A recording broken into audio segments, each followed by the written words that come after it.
My dear students, तो आज हम करने वाले हैं क्लास 8 का कोलिन्स परफेक्ट मैथ्स, जिसमें चैप्टर नंबर है 4। जब मैंने चैप्टर 9 से स्टार्ट किया था तो 9, 10, 11 और ऐसे करके मैंने 19 तक सॉल्व कर दिया, जिसके बीच में मैं 17C करना भूल गई थी। 17C आई गेस, या फिर 18C, तो मेरे को बीच में कमेंट मिला तो मैंने 18C अपलोड कर दिया। फिर मैंने सोचा चलो चैप्टर 1 से स्टार्ट करते हैं, चैप्टर 1 to 8 कर देंगे तो पूरा बुक कंप्लीट हो जाएगा। बट मुझे उसके बीच में कमेंट मिला कि चैप्टर 7 चाहिए, तो मैंने चैप्टर 7 भी अपलोड कर दिया।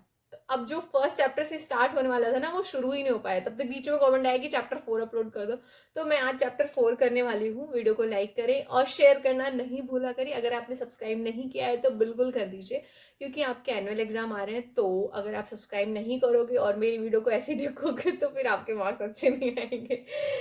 चलो, जोक्स अपार्ट, अच्छे से देखो और मैथ्स के क्वेश्चन सॉल्व करो। और मैं इसके बाद वर्कशीट भी लेके आने वाली हूँ, तो उसको भी नहीं देखना भूलना। तो चलो कर लेते हैं। जैसे कि चैप्टर 4 का नाम है क्यूब्स एंड क्यूब रूट, तो आपको पहले डेफिनेशन पता होनी चाहिए। What is cube? Cube basically एक नंबर है जिसको आप उसी नंबर से 3 टाइम्स मल्टीप्लाई कर रहे हो, तो आपको क्यूब मिल जाएगा। When a number is multiplied by itself 3 times then you will get a cube number, है ना।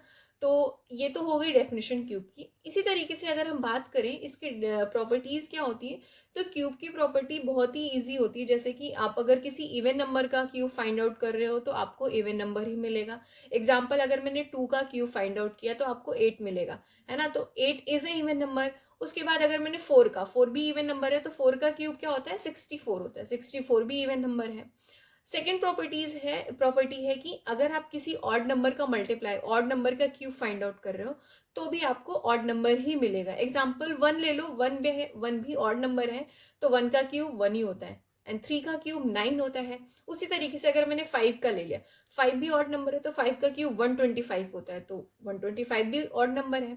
थर्ड प्रॉपर्टी ये है कि अगर आप किसी फ्रैक्शन का क्यूब फाइंड आउट कर रहे हो, तो आपको डिनोमिनेटर और न्यूमरेटर दोनों का क्यूब फाइंड आउट करना पड़ेगा। फोर्थ प्रॉपर्टी ये है कि जो डेसिमल वाले नंबर होते हैं, जैसे मैंने 0.2 लिया, 0.2 का क्यूब फाइंड आउट करना है, तो पॉइंट के बाद ही वाला नंबर ट्रिपल हो जाएगा। 0.2 का क्यूब 0.8।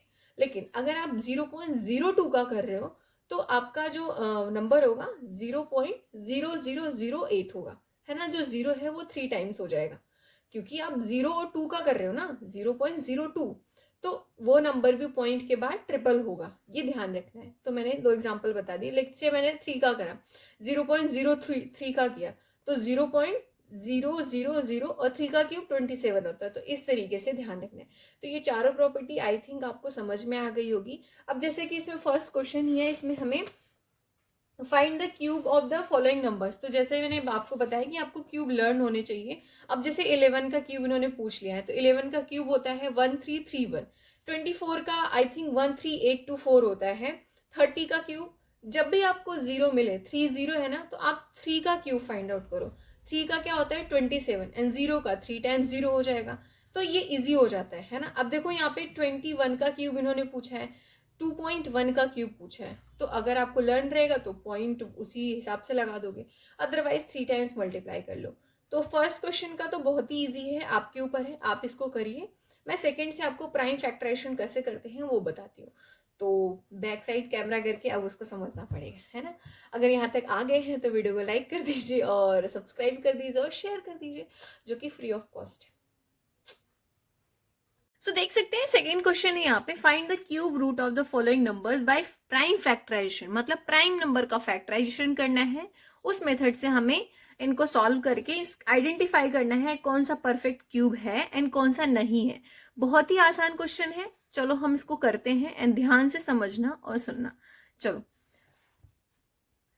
देख सकते हैं फर्स्ट क्वेश्चन 729, 729, इसका हमें प्राइम फैक्टरेशन करना है। तो इस तरीके से लाइन ड्रॉ कर लो एंड उसके बाद आपको डिविजिबिलिटी रूल पता होना चाहिए। जैसे कि इसका देख सकते हैं यहाँ पे 9 है, यूनिट डिजिट में तो 2 से डिविजिबल नहीं हो सकता, तो हम 3 का चेक करते हैं। 9, 2 और 7, तो ये सारे मिलके 18 हो रहे हैं। इसका मतलब 3 से डिविजिबल है, तो 3 से शुरू करते हैं। 3 2 जा 6 होता है, 3 4 जा 12 हो जाएगा, एंड 3 3 जा 9 हो जाएगा।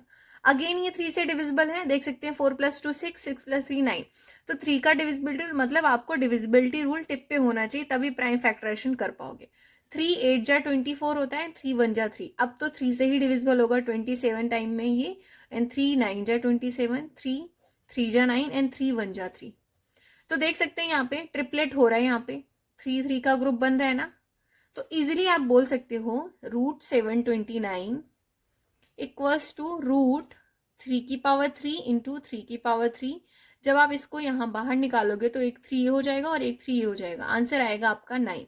तो 9 जो है ये 9 का क्यूब जो है 729, और 729 का क्यूब √9 है, तो ये परफेक्ट क्यूब है कि नहीं? तो हाँ, ये यहाँ पे आप बोल सकते हो परफेक्ट क्यूब है, पीसी है यहाँ पे परफेक्ट क्यूब। ठीक है, इस तरीके से हमने ए क्वेश्चन कर लिया। बी का है यहाँ पे 5832, है ना। सो इसका भी शुरू करते हैं प्राइम फैक्टरेशन करना हम इस तरीके से। अब लास्ट में देख सकते हैं यहाँ पे 2 है, अब मेरे साथ करते चलिए। 2 है लास्ट में, तो 2 से डिविजिबल होगा यहाँ पे, 2 2 जा 4 होता है, एंड यहाँ पे 2 9 जा 18 हो जाएगा, अगेन 2 1 जा 2 एंड 2 6 जा 12 होता है। अब यहाँ पे 2 से फिर से डिविजिबल होगा, ये 29 है तो ये 14 बार में हो जाएगा, 14 2 जा 28 होता है, एंड 2 5 जा 10 हो जाएगा, 2 8 जा 16 हो जाएगा, है ना। समझ रहे हो ना, यहाँ पे 29 था तो ये 28 हो गया ना 14 टाइम में, 1 जो बचा यहाँ पे 11 हो गया, तो 5 बार में 10 हो गया, यहाँ पे जो 1 था यहाँ गया 16 हो गया, इसलिए 8 बार में डिवाइड हो गया। अब यहाँ पे 2 7 जा 14 और यहाँ पे 2 2 जा 4 एंड यहाँ पे हो जाएगा 2 9 जा 18, राइट। अब फिर से यही 729 वाला हो गया, तो ये पूरा ही आ जाएगा यहाँ पे। अब 3 से डिविजिबल होगा, ये 3 2 जा 6 होता है, एंड 3 4 जा 12 होता है, 3 3 जा 9, 3 8 जा 24, 3 1 जा 3, 3 27 जा होता है 81, 3 9 जा 27 एंड 3 3 जा 9 एंड 3 1 जा 3। अब देखो यहाँ पे ट्रिपलेट बन रहा है कि नहीं, ये बन रहा है इसका और ये इसका और ये इसका, तो आप बोल सकते हो √5832 का जो है क्या होगा, 2 एक बार में लिख लो, 2 × 3 × 3, आंसर आ जाएगा 2 3 जा 6, 6 3 जा 18, तो 18 जो है 18 का क्यूब जो है 5832 है, 5832 का क्यूब रूट जो है 18 है, तो परफेक्ट क्यूब है, यस लिख सकते हो, yes this is PC perfect cube, right. अब इसी तरीके से हम क्वेश्चन नंबर सी करेंगे जो कि है 1944। अब ध्यान से देखते जाइए और खुद से भी ट्राई करिए कि कर सको।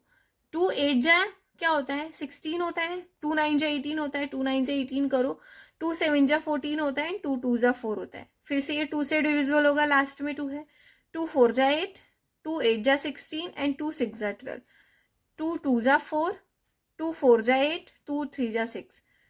अब ये हो जाएगा 3 है ना, तो 2 से डिविजिबल नहीं होगा क्योंकि इनको प्लस करके जो है कितना आ रहा है 9 आ रहा है, तो यहाँ पे 3 8 जा 24, 3 1 जा 3, 3 से डिविजिबल होगा 27 टाइम में, एंड उसके बाद 3 9 जा 27 एंड 3 3 जा 9 एंड 3 1 जा 3। अब देखो यहाँ पे ट्रिपलेट हो रहा है कि नहीं, ये 2 का ग्रुप बन रहा है, यहाँ पे 3 का ग्रुप बन रहा है, बट ये इसका ट्रिपलेट नहीं बन रहा है, तो सीधे सीधे पता चल रहा है ये परफेक्ट क्यूब नहीं है। तो यहाँ पे लिखो 1944 इक्वल्स टू, जिसका वो बन रहा है 2 और 3 का बन रहा है ना, 2 इंटू 3 रूट जो है नीचे अंदर क्या आ जाएगा 3 का स्क्वायर, तो आंसर आ जाएगा 2 3 जा 6 मल्टीप्लाई √3 और यहाँ पे 9। तो ये इस तरीके से इसका आंसर हो जाएगा। ये परफेक्ट क्यूब है क्या? नो, इसका आंसर हो जाएगा नहीं, ये परफेक्ट क्यूब नहीं है। क्वेश्चन नंबर डी है 2744, यहाँ पे 4 है तो 2 से डिविजिबल होगा, 2 13 जा 26 होता है, 2 7 जा 14, 2 2 जा 4, 2 6 जा 12 होगा और यहाँ पे 17 हो जाएगा, 2 8 जा 16 एंड 2 6 जा 12, 2 3 जा 6, 2 4 जा 8, 2 3 जा 6। अब यहाँ पे ये जो है 3 4 3 हो गया ना, सिर्फ एक ही का क्यूब होता है, मतलब क्यूब रूट इसका 7 ही होता है, तो मुझे तो याद है, आपको भी याद करना पड़ेगा इसको। तो 7 से ही डिवाइड होगा 49 टाइम में, और यहाँ पे 7 7 जा 49, 7 1 जा 7। तो इस तरीके देख सकते हैं यहाँ पे 7 का ट्रिपलेट बन रहा है एंड 2 का ट्रिपलेट बन रहा है। हमें बेसिकली ट्रिपलेट ही तो फ्रेम करना है ना, जिसका ट्रिपलेट नहीं बन रहा है वो क्यूब रूट नहीं है। तो √2744 का क्यूब रूट 2744 का आंसर हो जाएगा 2 × 7, आंसर होगा इसका 14। तो क्या ये परफेक्ट क्यूब है? तो लिख दो यस, यस ये परफेक्ट क्यूब है, राइट। यहाँ पे क्वेश्चन नंबर डी है 4096 माइनस 4096 है, तो पहले हम इसका फाइंड आउट कर लेते हैं, उसके बाद जो आंसर आएगा उसमें माइनस लगा देंगे। तो यहाँ पे 2 से डिविजिबल होगा, ये 2 2 जा 4 होता है, 2 0 और यहाँ पे 48 हो जाएगा। 2 10 जा 20 होता है एंड 2 24 जा 48 होता है। 2 5 जा 10 होता है एंड 2 12 जा 24 होता है। 2 2 जा 4, यहाँ पे 2 2 जा 4 होता है एंड 2 5 जा 10 होगा एंड यहाँ पे 2 6 जा 18 हो जाएगा। 2 6 जा 12 हो जाएगा। 2 यहाँ पे 2 1 जा 2, 2 2 जा 4 एंड 2 8 जा 16, 2 64 जा 128 होता है, 2 32 जा 64, 2 16 जा 32, 2 8 जा 16, 2 4 जा 8 एंड 2 2 जा 4 एंड 2 1 जा 2। अब देखो क्या इसमें ट्रिपलेट बन रहा है, यहाँ पे ये हो गया, ये हो गया एंड यहाँ पे इसका ट्रिपलेट, इसका ट्रिपलेट, तो यस इसका ट्रिपलेट बन रहा है। तो आंसर हो जाएगा रूट, क्यूब रूट ऑफ 4096 का आंसर हो जाएगा हमारा 2, इसका 2, एक इसका 2 और इसका और इसका, है ना, 4, इसका ट्रिपलेट बन रहा है ना 4 बार, तो 2 2 जा 4, 2 जा 8, 2 जा 16, तो इसका आंसर हो जाएगा -16। ठीक है। एफ क्वेश्चन नंबर है 1323, इसका हम प्राइम फैक्टरेशन करते हैं और देख सकते हैं यहाँ पे लास्ट में 2 नहीं है, तो मतलब लास्ट में इवन नंबर नहीं है कोई, तो 2 से डिविजिबल नहीं होगा। इसको हम 3 से ट्राई करते हैं, 3 डिवाइड हो जाएगा, 3 भी डिवाइड हो जाएगा एंड 2 + 1 3, तो इसका मतलब 3 का डिविजिबिलिटी रूल ये फॉलो कर रहा है, तो 3 से डिविजिबल होगा। 3 4 जा 12 होगा, यहाँ पे 13 था, ये 1 यहाँ जाएगा 12, तो 3 4 जा 12, फिर यहाँ पे 3 है, तो 3 1 जा 3। अब देखो ये 4 + 4 8 + 9, तो मतलब 3 से फिर से डिविजिबल है, 3 1 जा 3, 3 4 जा 12 एंड यहाँ पे 2 इधर जाएगा 21, 3 7 जा 21। अब ये 147 हो गया, यहाँ पे 7 + 1 8 हो रहा है, 8 + 4 12 हो रहा है, इसका मतलब 3 से फिर से डिविजिबल है। 3 4 जा 12, यहाँ पे 27 हो जाएगा, तो 3 9 जा 27। अब 7 से डिवाइड हो जाएगा, 7 7 जा एंड 7 1 जा 7। अब देखो यहाँ पे ये ट्रिपलेट बन रहा है क्या, 3 का तो बन रहा है लेकिन 7 का नहीं बन रहा है, तो इसका क्या हो जाएगा 1 3 2 3 का क्यूब रूट जो है हो जाएगा हमारा 3 एंड उसके बाद 49, है ना, क्योंकि ये क्यूब रूट नहीं बन रहा है, यहाँ पे 3 लिख दो, तो क्या क्या ये क्यूब रूट है, नो, राइट।